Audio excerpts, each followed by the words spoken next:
Hello, hello. We are live on Equal Pay Day. I am very excited to have you all join us.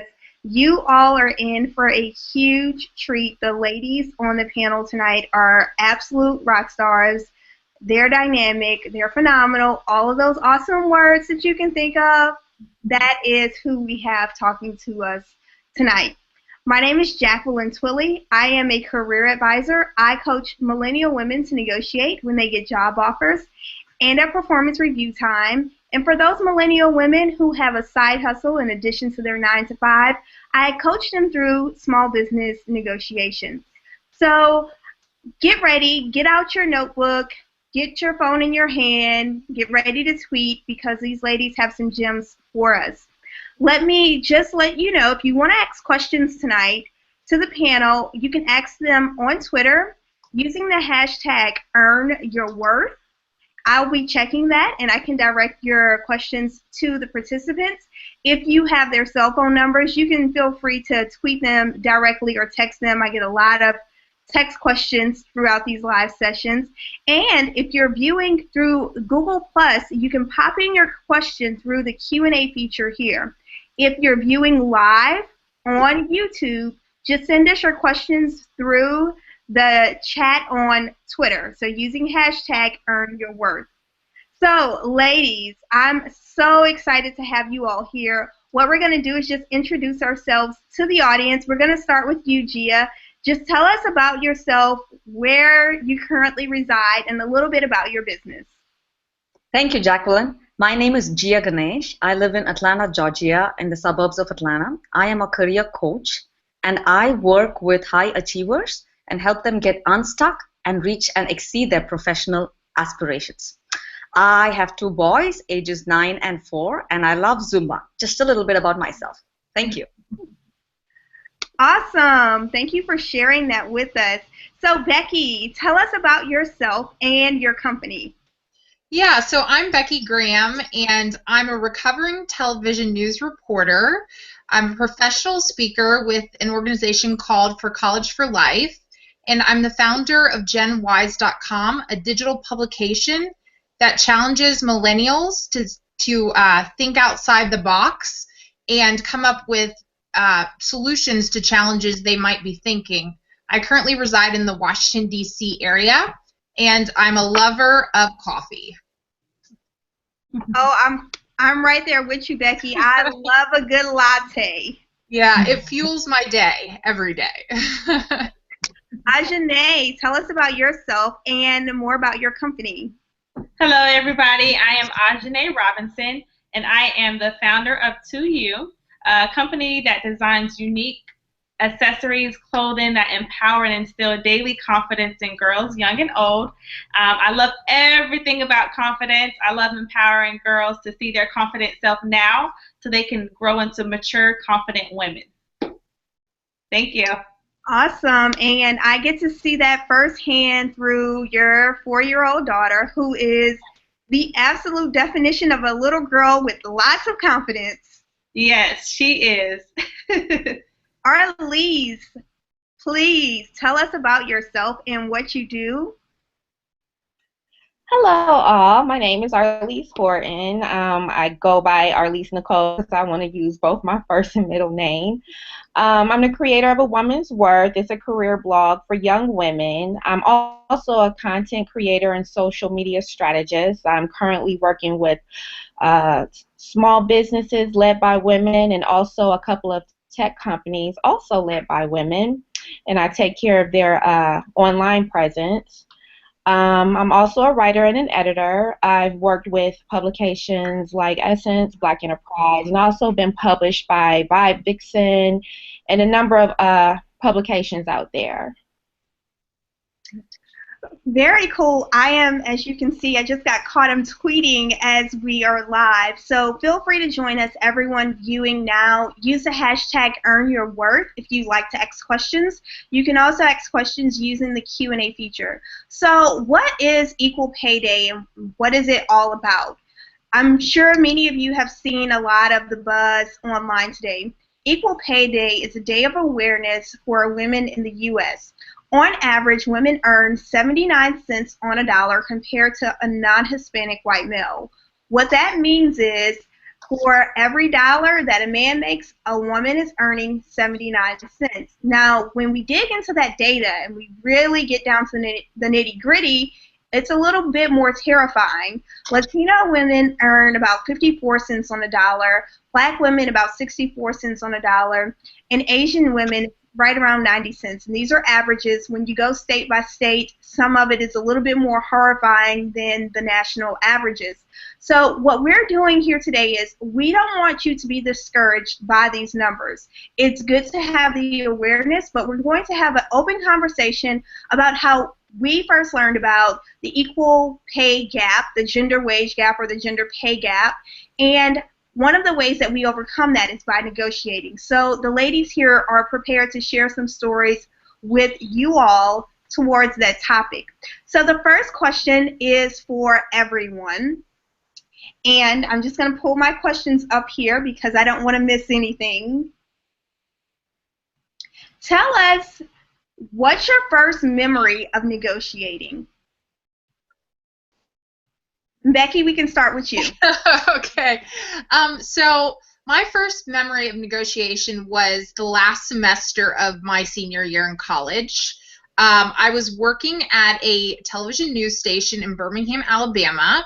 At the time, was an aspiring news reporter, and a mentor of mine came to me and said that one of his former employers was looking for reporters, and he approached me and said, "Can you give me a resume tape?" So, of course, I scrambled because someone was asking me to apply, and I wasn't having to apply through an automated system.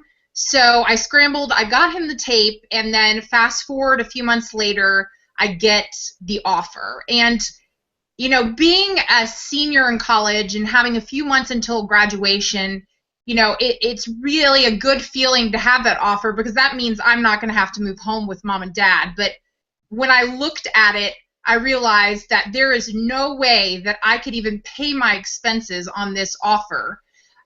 So basically, I was very, very torn. I was like, what do I do? Here it is. People are telling me it takes about 6 months usually to land a job on air as a reporter, and here I am without barely even trying, getting an offer.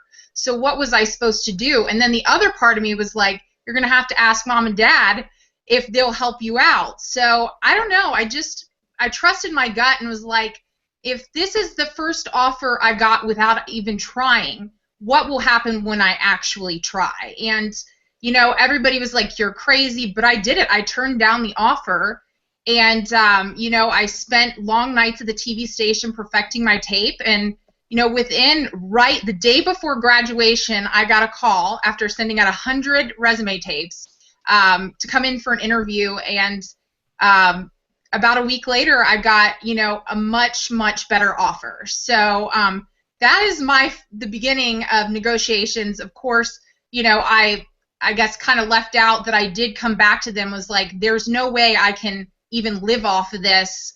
Can you offer me X amount of dollars? And of course they said no, because in that industry, there's a lot of people who want those jobs. So that's my first memory of negotiation. I'm so proud of you for knowing your worth at such an early age. I remember my first one, and I took a crappy offer because I was just like, thank you for picking me. So a shout out to you for having that wherewithal at such an early age. Arlice, what about you? What was your first memory of a negotiation?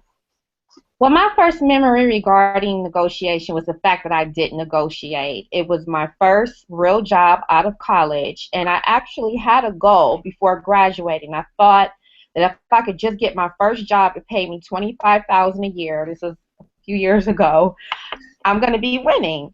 And the thought to negotiate that amount had never crossed my mind. I was an English major and spent my time, studying African American and women's literature. So I don't know if they went over this in a business college, but I didn't know that I should be negotiating. And so when I did get the offer from my first job, they actually offered me $24,000, just $1,000 less from my goal. So I actually thought that I was still winning because I was so close. So my first memory of negotiation was the fact that I did not negotiate at all. Well, thank you so much for sharing that. And I'll tell you, as a person with an MBA, yes, they touch on negotiations, but they don't actually walk you through your salary talk, at least not at the universities that I attended. So, Gia, tell us your negotiation experience, your very first one. Okay, so when you asked for my first memory, I was taken to my childhood, in fact, where I remember negotiating with my cousin, who I spent most of my summers with, about who would get the last bottle of the juice, you know. So that was my first memory when you asked the question. But since we are all sharing professional stories, so I will tell you one from a recent corporate job that I was in. So at a job that I was in a few years ago, and this was, of course, before my MBA, I was offered a position as a business analyst, but within a month of being in that position, I realized that my skills were more suited towards managing projects, and I went and negotiated my way and landed a job as a project manager. I kept the same salary and benefits as such, but I was able to negotiate my title and change my role to become a project manager. So that's my first experience and memory of a professional negotiation. And definitely did not apply any of the skills that you learn in the MBA negotiation class as taught by, you know, Getting to Yes and other books. Yeah. Thank you. And Gia, I'm so glad that you thought of your first experience from childhood. That means you are serious. No, that's because my children negotiate with me every single day. So that's why I guess I was remembering that experience from my childhood. Well, and you know, that's so cool. I have a 9-year-old nephew, and he's probably watching. So hi, Ty. And he's an excellent negotiator. He's persistent. He's determined. And if you tell him no, it's like it goes in one ear and out the other. Kids are excellent negotiators. They sure. So, Ajane, tell us about your first negotiation memory. I know you have a daughter as well, so you, just like Gia, you probably experienced the daily negotiations. Yes. I know my first initial thought of when you asked this question was my first negotiation was negotiating my curfew with my mother. That was my first negotiation, and just really just being determined and, Mom, I need to get in at this time versus the time that you think I should get in. But going fast forward to my personal and career life, I negotiated in college as a college student, my senior year in college. And I had a little bit of an advantage. I worked in the career center at my college. And just speaking to different people and just being knowledgeable about negotiating, and the company that really wanted me, they were super excited to have me. I was just very determined to talk to everyone that I knew that was in that position, a management position, and that was in that field, to just get a source of what they were making at that time. So I could be really just knowledgeable. When the offer came to me, I was just ready. Although I was super excited, I negotiated a little, but I still took what they gave me, but I should have just been a little bit more knowledgeable. But it was a lesson learned, but I was prepared for it, at least. Well, that's awesome. And if more young women knew to negotiate that very first offer, Linda Babcock and Sarah Lasser has a book, Women Don't Ask, and in that book they cite an alarming statistic. It says women who don't negotiate their first job offer stand to lose $500,000 over the course of a lifetime.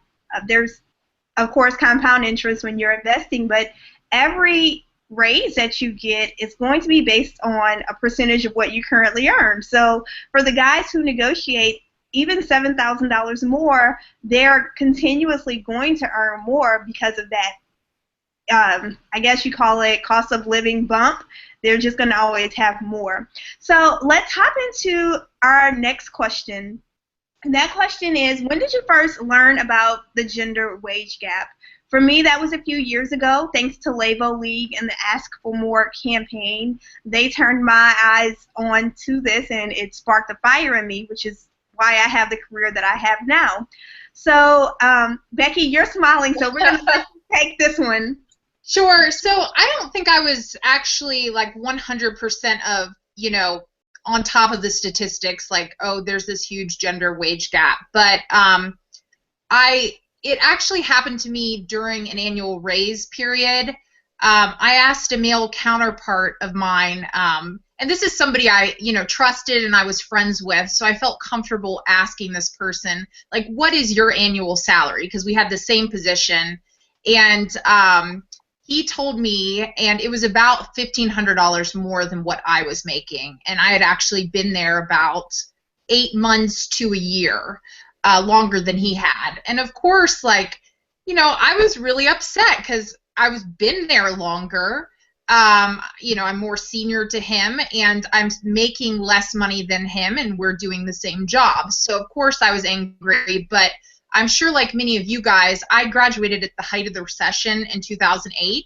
So the news industry went through a lot of different changes, definitely a bunch of consolidation of positions. So when you used to have a reporter, just to give you some context, you used to have a reporter, an editor, a photographer. They were taking all those positions and consolidating them into a reporting position. So I was very fearful that if I brought this up with my boss, he would be like, well, there's like 100 other people who want your job, and we're sorry, we're not, you know what I mean? You should be happy with what you had. So I think I also was a little intimidated by him as well. So I just kind of decided to let it lie. To this day, I'm kind of mad that I did, but it's a good, it's a good lesson to teach people that, when you hear something like that, you talk about it, Jacqueline, you need to do the market research. You need to figure out, the skills that you have and what you're bringing to the table, and that it has value. And, if I had to do that all over again, I would have come from, instead of letting fear overcome me, I would have come from more of a position of confidence and preparation. So that's kind of my story. But definitely through my website, GenWise, on this equal pay day, that's really where I started to really understand the long-term repercussions. And I wanted to bring up this one point I saw today because it's truly interesting. McKinsey Global Institute came out with a study today that the United States could add up to $4.3 trillion in annual GDP in 2025 if women attain full gender equality. So women negotiating their salaries and getting paid more is actually great for the economy. So we really need to create more awareness around this issue and really challenge women to ask for more. Yes, you hit the nail on the head. When I saw that earlier today, I was just like, trillion? Are you kidding me? So for everyone who's like, oh, this isn't real, it's fake, okay, people say money talks, and the money is definitely talking. Who else wants to tackle that? The first time you learned of the gender wage gap? I'll add on. I think I also became aware of the gender wage gap a few years ago when I was working in a corporate environment. But unlike Becky, I sadly just accepted the fact simply because I thought that as a working mother, my flexibility and, the other benefits that I needed in terms of getting a work-life balance was more important for me. And therefore, I just let it go. I said, okay, this exists, but sadly, I can't do anything about it, and I just accepted it and let it be, But I also understand now the implications of just accepting it and not taking any action towards it. Wow. Gia, thank you for sharing that very personal experience of, just not knowing. And I think that alludes to something Becky just said. And if you both want to piggyback on this, let's talk about the fear factor, because that is a major, major reason why women don't negotiate once they learn about the gender wage gap, and that's something that both of you kind of touched on there. So can you elaborate for us? Sure. I mean, does someone else? I could jump in if you'd like, or if somebody else wants to jump in, that's fine. Yeah, go right ahead. Okay. Well, yeah. I mean, I think especially like again, like I graduated at the height of the recession, so everybody around me was like constantly telling me how lucky I was to have a job. And, I didn't want to do anything that was going to rock that boat. I mean, the fear of unemployment was so great that, the fact that I actually landed a job, like, was like, oh my gosh, like I've won.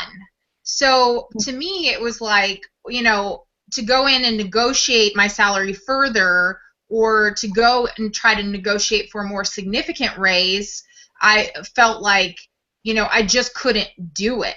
And I really just did let, this fear, overcome me. But, as I've gotten a little bit older, I've tried to kind of minimize those professional, I've tried to minimize my emotions in professional situations and try to be more logical about the professional decisions I'm making. And as women, we're just naturally emotional, characters, and we're going to act more on our emotion. And for me, it's just now that, that emotional intelligence and that awareness I have that, I need to, look at it from more of a bird's eye view and look at what the long-term implications of my actions might be, and, and what I need to do now to actually have, to create a better future for myself. So I think it's really trying to, minimize the emotion of the situation and then become more, and apply more logic to it. Does that make sense? Yeah, absolutely. So Ajane, your company too, you focuses on confidence, and you need that confidence to overcome the fear. So what's your take on using confidence or boosting confidence to overcome fear to negotiate? I think for me, in using the confidence to overcome fear, is just really just knowing your worth and not putting any limits to as far as like what you can do and what you're capable of doing, and just really just be boldly and really just stand for whatever it is that you're trying to negotiate, whatever it is that you believe that you're worth, and just ask. You never know what you might get, and you never know what you might be able to negotiate once you just have that confidence to just ask and just be boldly about it. So Arlice, that just rolls us right into you. Your website is called A Woman's Worth. And Ajane just alluded to, when you know your worth, then you can have that confidence to negotiate a little bit more. So how do you inspire the women who come to your site to own their worth so that they can negotiate? Well, one of my favorite things is to do and write about is smart women who are out there, walking the walk, talking the talk, and showing all of us how it's done.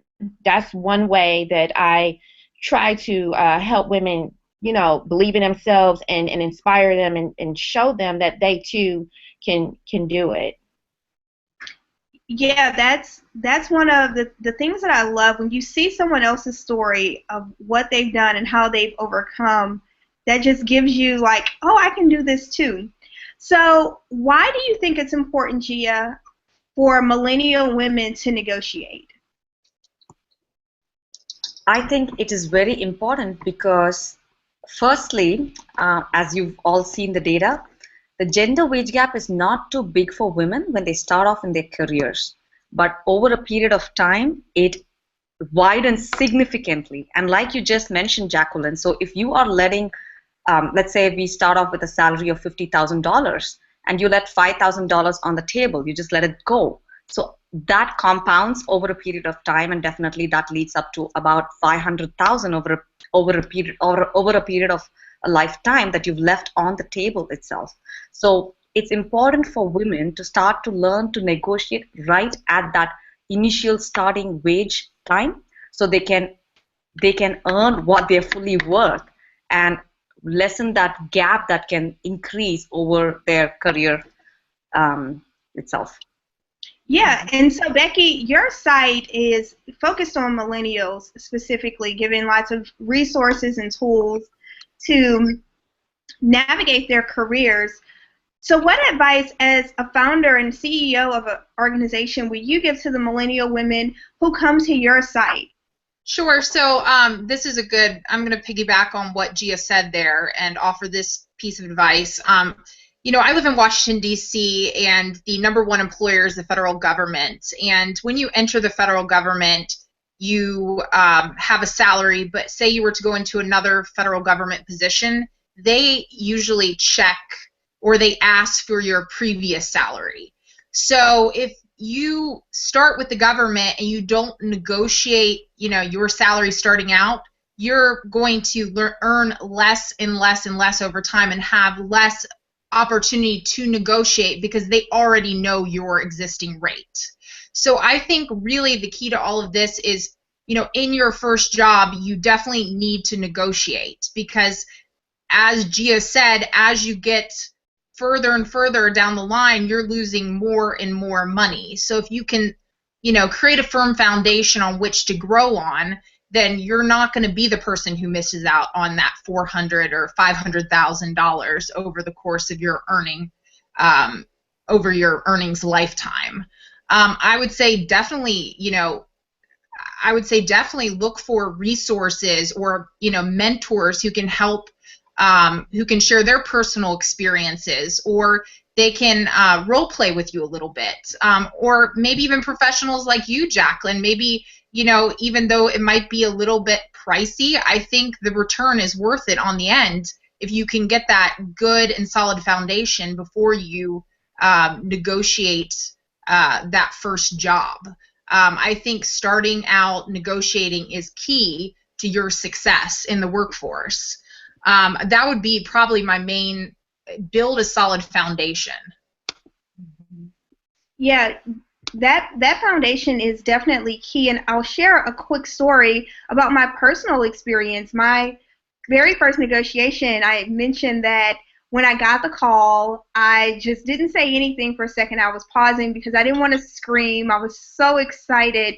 And I remember when I started that job, a few days later, a guy that I was working with said, "Yeah, we were lucky to get you for that price." And it did not click literally until like 2 days ago. I was just doing some deep reflection. I'm like, that's what he meant when they can't believe they got me for that price. Like, I pretty much said I'll work for free because it's pretty embarrassing. I think it was right around $24,000, same to what you were making, Arlice.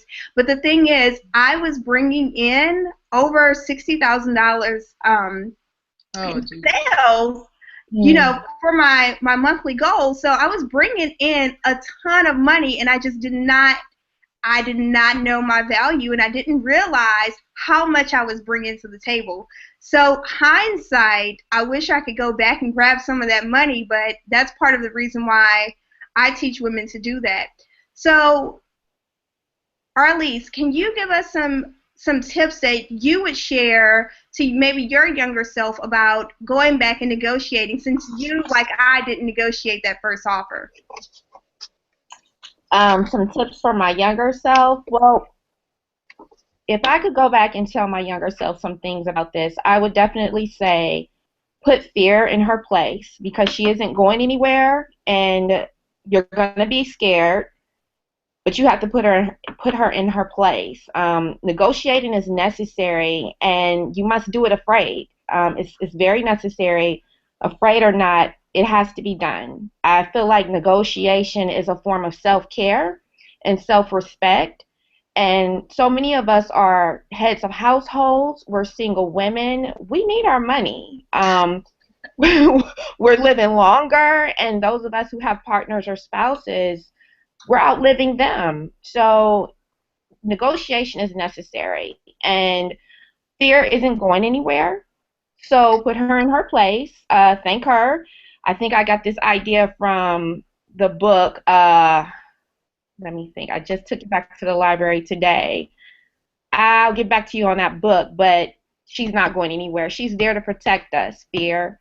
But you have, like you would tell your mother or someone, like, look, I have to do this. I have to do it on my own, and it's necessary. So just do it. Do it afraid. Yes, do it afraid.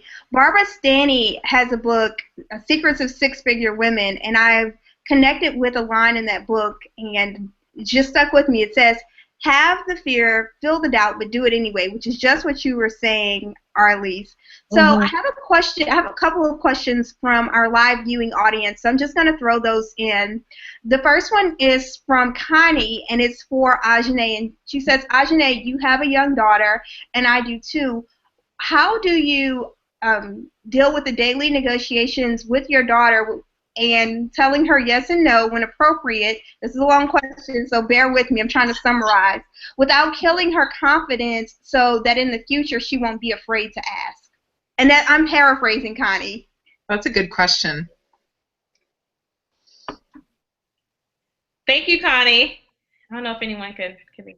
Okay, so how I would do that is my daughter negotiates every single day, every minute of the day, whether it's dinner time, I need 5 more minutes, it's bedtime, I don't want to go to bed, it's time to leave the park. It's always a reason to why she can't do it.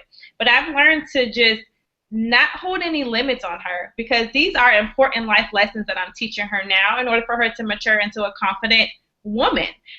So I make sure that I acknowledge how she feels.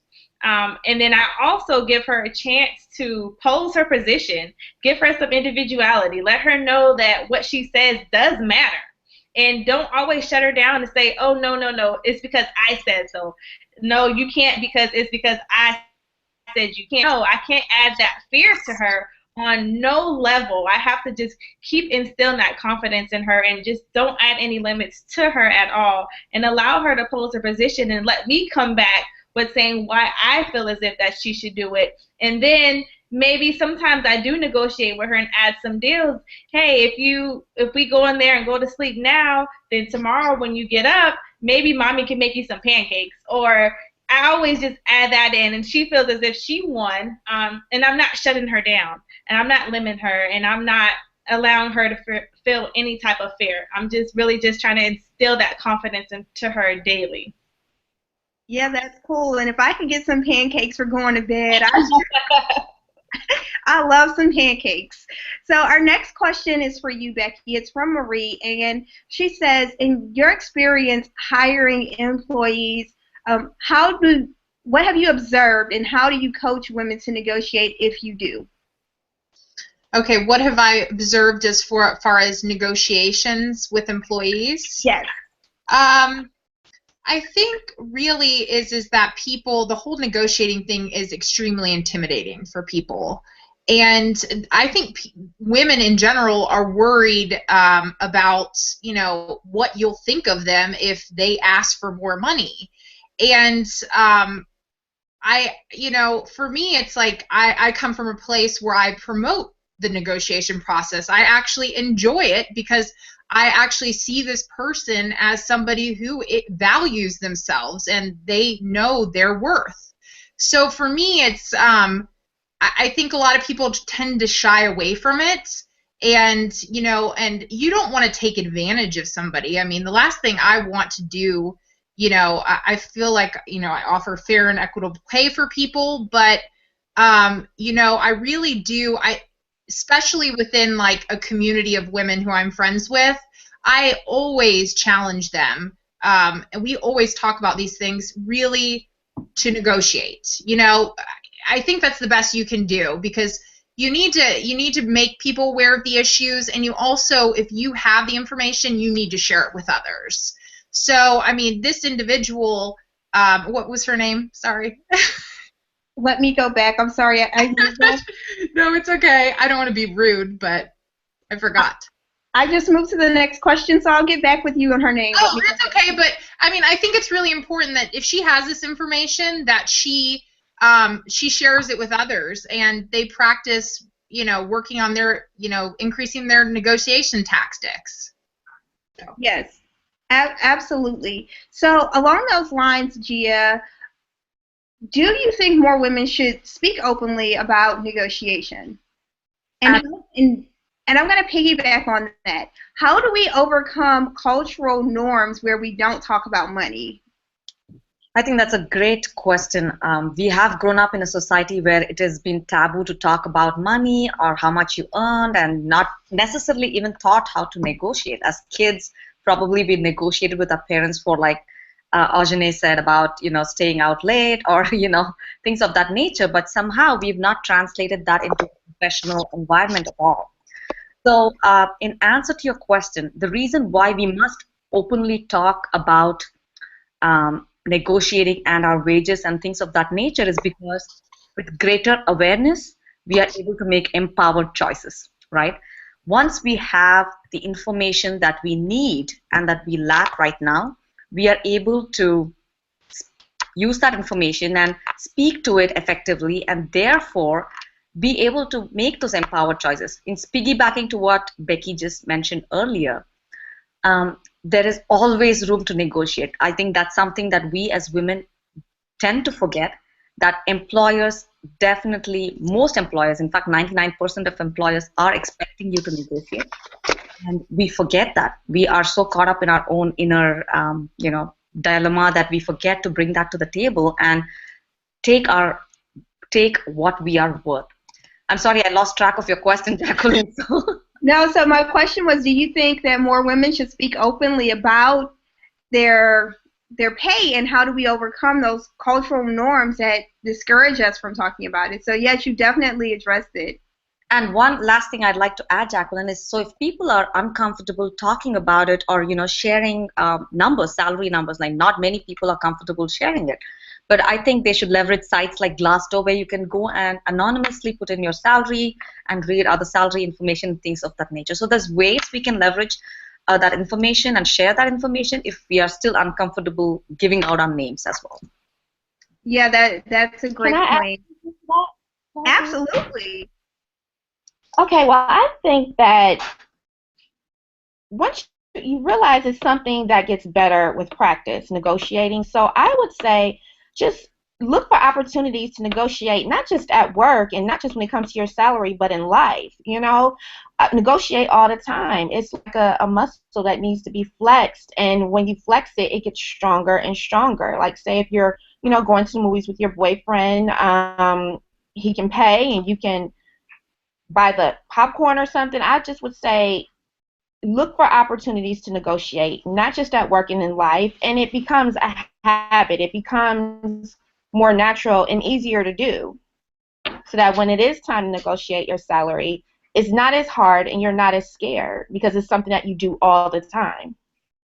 You are absolutely right. Practice. So one of the things I work with my clients on, sometimes they're terrified of negotiation. I will have them practice something that I do twice a year. I call my insurance company, car insurance and renter's insurance, and I say, hey, am I getting the best possible rate? And sometimes my clients will say, well, that's not negotiating, that's asking a question. And that is exactly what negotiating is. You don't have to use the word negotiate. So, Arlice, I love that point, because if we look for those everyday opportunities, we will build that muscle.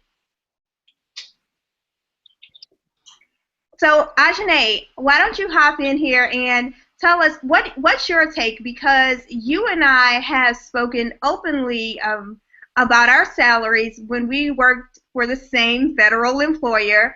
Do you think more women should do that? And let's just be honest here. And how did you feel the first time we had the conversation about how much we earned? At first, because society and everyone puts it out there as if that you should never share your salary. You should never let anyone know how much you're making, especially someone who works closely with you or within the same organization as you. So it was a little, should I be sharing this with her? But as we had the conversation and as our conversation went on, I then became more knowledgeable about different things. And I was able to go back and share with my friends that were going to that first time job or experiencing different negotiation things, and just really just have that conversation with them and let them know, just like Gia said, everything's negotiable. Everything. Like, it's not just salary. Everything's negotiable. And I learned that from Jacqueline as well, that it's telework days are negotiable. And what Becky said as well, like make sure that when you get that first job, I'm in federal government, make sure you negotiate at that first job, because it's only going, they're going to just keep checking back from there. So just make sure that first stance and that first initial negotiation for that job is just that important. But just to bring it back, yes, I think it is important to just talk openly about your salary and what you're negotiating from, because you never know, someone might be listening and might be learning and may not be as knowledgeable on negotiation. So you brought up a good point, and if we can just get everyone to go around and share, what are some things that you've negotiated for beyond salary? Oh, geez. I think I'm going to start with this one, because at the last position I held, I negotiated flexible hours. So I would go in at, I would arrive at 7:30 in the morning, and I would leave at 3. And although that does not equate to 8 hours per se, I would catch up on work later in the evening. And I negotiated working from home twice a week. So I think in my eyes at that point in time, I thought it was a big win. So yes, very important. What about you, Becky? I definitely negotiated more vacation time. So, you know, for me, like, if you're not going to get the salary increase, you definitely want to make sure that you're reinvesting in yourself. You're being reinvigorated. I also negotiated conferences into my package as well, because, you know, I wanted professional development, and again, unwilling to increase my salary. At least they were going to, you know, invest some money into taking me to the next level, and that investment would, you know, be an investment to their company, you know, so they would see that return. So definitely conferences as well. Cool. So Ajane, you mentioned telework days. Is there anything else that you negotiated for? Yes, I tried. I negotiated. I pushed. I knew a lot of people that were on contracts within my organization, and so I took it unto myself to really just get out there and talk to everybody. What do you get on your contract? What do you get on your contract? So when I went to my contract company, I learned that, you know, you can negotiate your vacation days. You can negotiate your sick days if you have children. You can negotiate your telework days. You can negotiate all these different things. So my next career move, I negotiated. I have a child. I need a little bit more sick days. I need some vacation days. I value my time. I value my time, my commute time to work. So I need telework days. So I negotiated, and I ended up winning the telework days, but I'm still working on the sick days and the vacation days. So maybe, Becky, I can get some tips from you. Yes. So Arlice, what have you negotiated for in your career, especially working with a lot of startups? What are the types of things that are important to you beyond salary? Well, beyond salary, the most important thing to me, I would say even more than salary, is my time and my space. Now, with working with startups, I pretty much have the working lifestyle that I've always wanted. But in my last full-time job, we worked in, really close quarters, and I need space. I need daylight. I need window. If I'm going to be somewhere for 8 hours, I want to at least see outside. So one thing that I negotiated was my own office. I needed the space. I needed a window. I needed some light. And another thing, when it became really popular to telecommute, that was another thing that I negotiated. It was the flex time and having Fridays off and just coming in the office Monday through Thursday, because especially as my family began to grow, I have 3 girls and a son, I wanted to be there. I wanted to be able to go to school functions and do things like, volunteer at the school library and just really, watch them grow and be there for them when they got off the bus so I can make after school meals and be there when they got on the bus. That became even more than my salary. My time and my space were the top 2 things, and so I negotiated those things. Yeah, that is so important, especially as we interact with a lot more millennial women who are beginning to grow their families.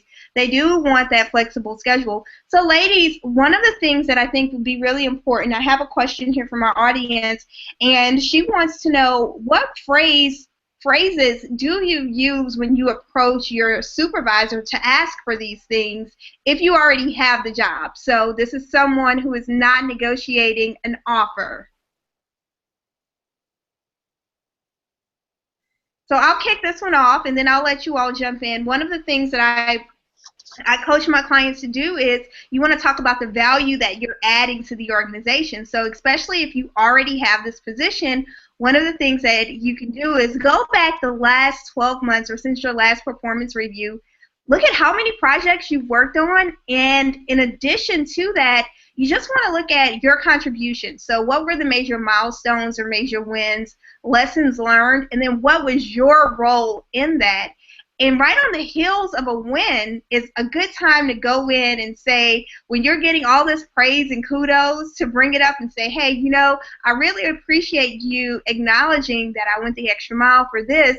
And I'm thinking, you know, along with the other work that I've been doing, and you give specific examples, this might really be in line with this title. And what do you think? You want to be on their side, get their feedback, have like this open conversation with them. And once you get them to start buying in, then you can put in, okay, so all right, we can adjust the title maybe, and what about a salary increase that goes along with that title, because people in this title earn this. But in order to do that, like Gia said, you want to check out Glassdoor pay scale to find out what people are making. So Gia, I see your eyes lighting up. I know you have something to share here. What phrases would you suggest someone use? So I think it's important, like you've already alluded to, Jacqueline, that we approach this from a win-win perspective, right? We all know that. So when you are approaching your employer to ask for something that you think you need, let's just take, for example, telecommute days. I think you need to learn to position it and show your employer why it's beneficial for them as well. You commuting, how can it benefit your employer? So going in with that mindset is important to understand that it's not all about you always. It's about the value you bring to the employer through whatever it is that you're asking. So if you understand your worth and you're trying to negotiate for a raise, you also want to talk about what it is, why it is that you deserve the raise, and also what you plan to translate that into in terms of how you would probably take on more responsibilities or why you warrant that raise itself. Yes, absolutely. Does anyone else want to piggyback on that? Sure. I also think it's really helpful that you go out to the market. If there are other jobs out there, you apply to them. And if you were to get that job or get an offer, then you can use that as leverage. I mean, not as in a threatening way, but in a way, you know, I really want to work for your company, and I, you know, I've really enjoyed working here, but this is what the market is saying my value is. And I think it's really powerful when you have another company to, you know, to kind of, you know, solidify that you are valuable. This is your value. But I mean, not doing it in a threatening way is important, or giving them an ultimatum, because that's never going to work, you know, well for you at all. But I think that that's another way to approach things, is going out to the market, getting another offer, and using that as leverage. Yes, absolutely. Mika Berinsky, she has a book, Know Your Value, and she gives an example, just like you said, Becky, of how she went in, given like the ultimatum, banging her fist on the table, and it backfired on her. It did not work. So as women, we do have to negotiate from a place of understanding what's in it for the team, the organization, for our supervisor. Just like everyone said, that's super important. Otherwise, you risk the backlash of, you know, maybe being treated differently or not, or having the offer rescinded. So be very careful and thoughtful about how you approach these conversations. So we have just a few minutes left, and I have a couple of more questions that I want to get to. I asked this question a little bit earlier to Arlice, but I wanted to give everyone a chance to answer it. What advice would you give to your younger self about negotiations? Ajane. I would give my younger self, do not be afraid and go after it boldly and with confidence. Do your research to make sure that you back yourself up and you cover yourself in all areas, and just know that after you do it and after you negotiate your worth and you negotiate what you feel as if that you need, you're going to feel so much better. Like, it's going to feel as if that something has just been lifted off of your shoulder, and you can just be like, I got this. Like, I did this. I was able to accomplish this. And you'll just feel that much better. And just know that don't add any limits to yourself. Don't add any limits at all. And just do it boldly, and everything's negotiable. Everything's negotiable. So just do your research, become knowledgeable, and just really just go at it boldly with confidence. Yeah. I'd like to add something. When you figure out what the going rate is for what it is you want to do, and what they're paying in your area and in your field, and you arm yourself with that information and as much information as you can, being armed with that information will build your confidence. So I've myself found it made me bolder when I knew what I was talking about, when I knew my value, but also when I knew the going rate for what I wanted to do in the area that I lived in. So arm yourself with knowledge about what it is you want to do and how much someone in your area gets paid for it. That helps build your confidence. Yes. I would look at it this way, or I would tell myself this, a company is the sum of its people. So without you, there would be no company.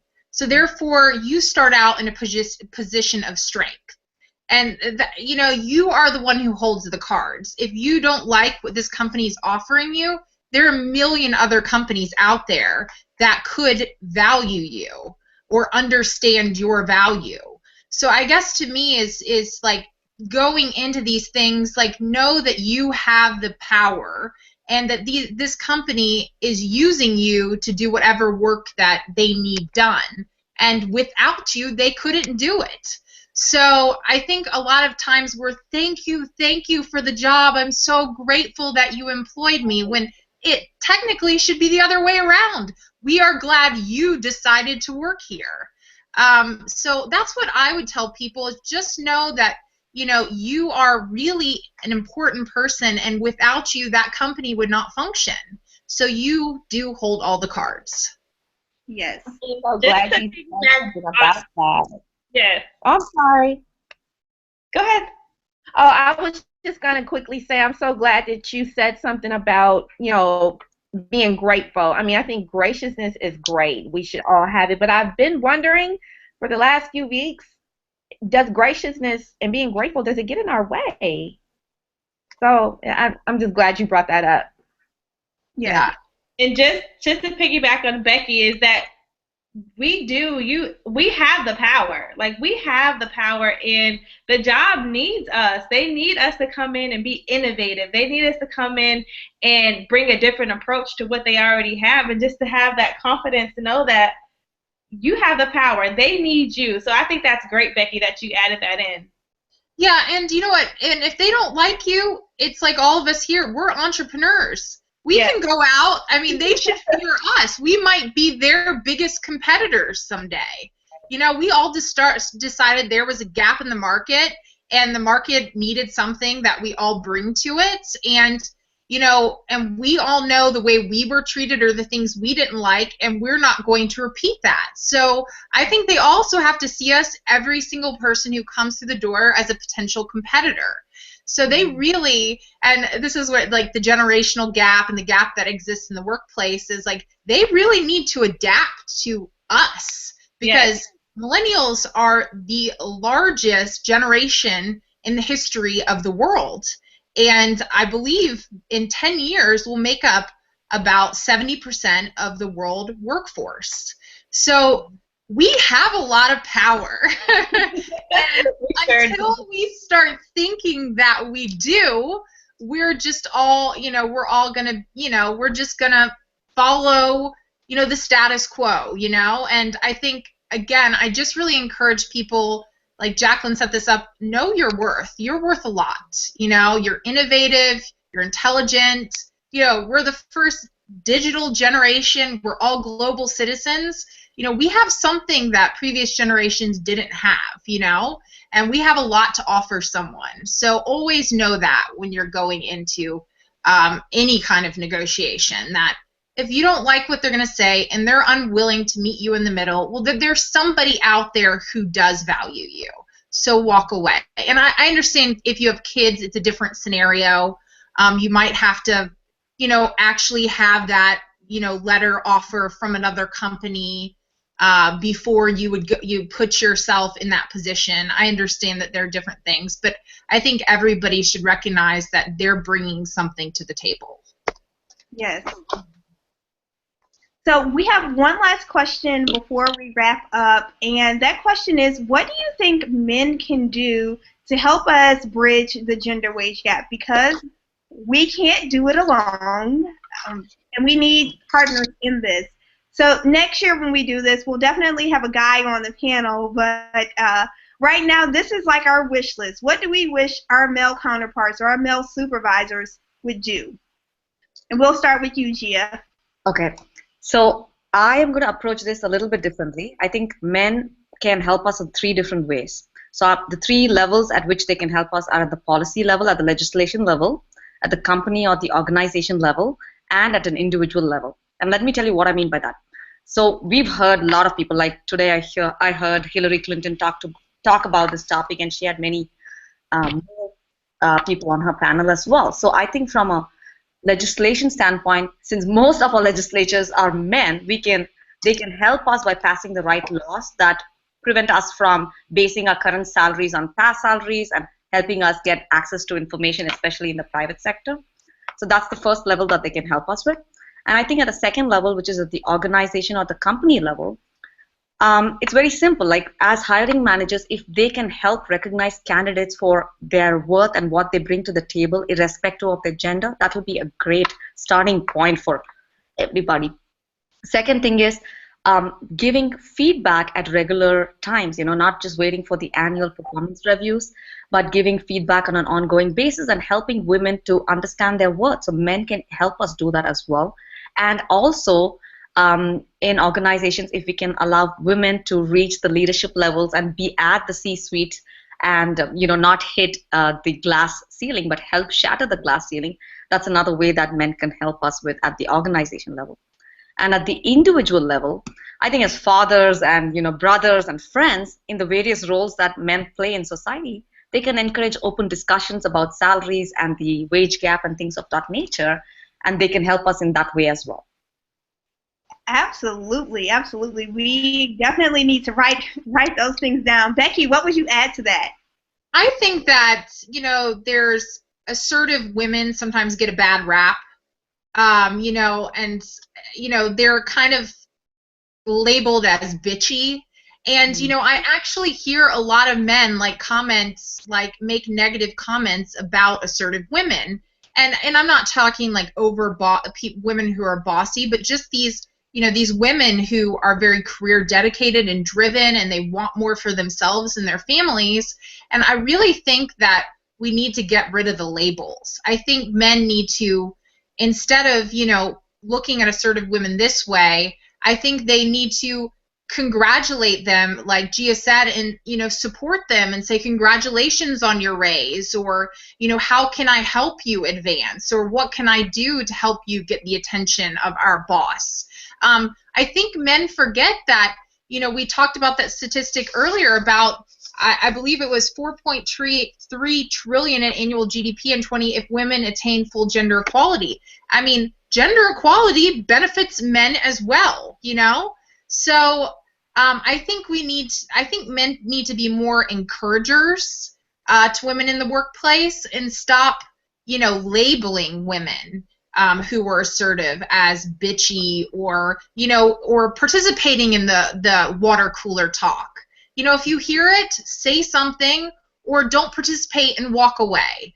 Last year was I think it's International Women's Month, and they said that, the word feminism, and I won't go too far into this, but, has kind of become a derogatory term. And some of it has to be with the way men, see feminism. They're these bitchy women who, want their rights and stuff. No, that's not us. We just want to be seen as equals. And there's nothing wrong with that. And there's nothing there's nothing bitchy about it. So I think we can start by really being careful about how we talk about one another, and we can either stand up for each other or just choose not to participate. Yep, absolutely, I agree. Especially when you hear something and you hear those labels being placed on other women, it is important if you feel comfortable to go ahead and say something instead of just remaining quiet about it. That's very important. Ajane, what would you add to that list of what men can do? I would say listen and not be so argumentative and want to just tell you why they feel as if that this is not right, or maybe I think they should just listen. Listen. I know it's hard for them to do, but if they could just listen and just really just know the facts behind it, and really not tie into too much of what the society is pulling in their way, and just really, I think, to just listen. And then just to tie back on Gia and what she said as well, is just talk to the younger generation about the equal pay gap, and talk to them and just make them knowledgeable about it as well. Absolutely. So, Arlice, you get the last word on this. So take it home for us and wrap up. What can men do to help us bridge the gender pay gap? Well, number one, we need your voices too. So make some noise. Equal pay is something that if you care about equal pay, then make some noise. Hashtag equal pay. Join the conversations. Get on Twitter. Fight with us women. And also, I think a great thing to do is just to start at home and teach your sons, teach your little brothers, teach them about the history of the gender pay gap, the progress made, because there has been a bit of progress. It used to be, we've come up a little bit of change here, even though we still don't get equal pay.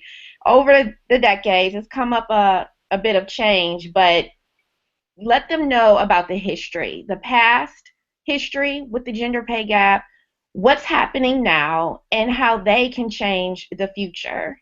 Remember that, if you have daughters, what will you want them to, don't you want them to get paid equally? Think about your mothers and the fact that they may not have gotten equal pay. So I think it should just start at home. Teach your sons. Hashtag equal pay. Get in on the conversation. Fight with us. Yes, I love that. Fight with us.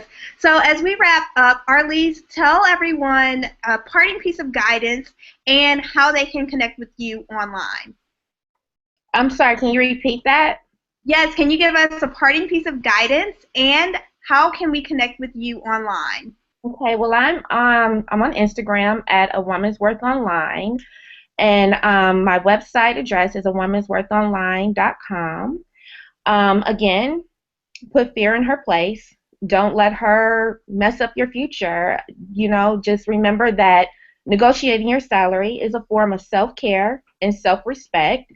Negotiating your first salary takes care of your now, and it takes care of your future. Don't let fear, get in your way. Let her say what she's going to say, hear her out, but then let her know that you got to do this anyway, and do it afraid. Yes. Ajane, parting piece of guidance and how can we connect with you? Yes, do not add any limits to yourself. Be boldly and be confident in yourself and your abilities to ask for what it is. And all you have to do is ask. Once you ask, you never know what you're going to get until you ask. We've been negotiated all of our lives. We've been negotiating since toddler to elementary to middle school. Everything's been negotiated. Since when you get a B on a test in your grade school, you want to know why you got this B. So we've been negotiating all of our lives. So we just have to just be boldly and be confident in it, and then don't add any limits to ourselves. And you can contact me at Ajane R. So it's AUZHONER, and also at 2UTEWYEW. Awesome. Becky. Well, I would just say you are valuable and you deserve what you're worth. If someone is unwilling to pay you, then I would just say walk away, because it might take a while to find, the right opportunity, but there is someone out there who values you as much as you value yourself. So I would just say, again, want to reiterate that, the company is the sum of its people. And, without you, it would cease to exist. So just remember that no matter, whether you're starting a new job or you're renegotiating your salary or looking for a raise, is that you do have value. Oh, and you can connect, sorry, I was in the moment there for a second. You can connect with me at genwise.com. That's GENYIZE.com. And it's at genwise on Twitter. Awesome. And Gia? I think all the ladies had very valuable advice. The only thing I'll add is when you go and ask, go for it from a mindset of there is nothing that I have to lose. I think most often we are so scared because we think we have something to lose. So keep that in mind when you go for negotiations of any kind. And you can connect with me at gia@giaganesh.com. That is GIAGANESH.com. I am so grateful to each of you for taking time out of your busy lives to share with us tonight. Audience, thank you for participating. Thank you for everyone who sent a question in. If there's something that you wanted to ask and you didn't, you can reach out to our panelists, and I'll make sure that I share the link with you. If you go back to the page where you signed up, just make sure you clicked RSVP that you were here tonight so that I can send you all of their contact information. As we part ways, know your value and negotiate with your worth.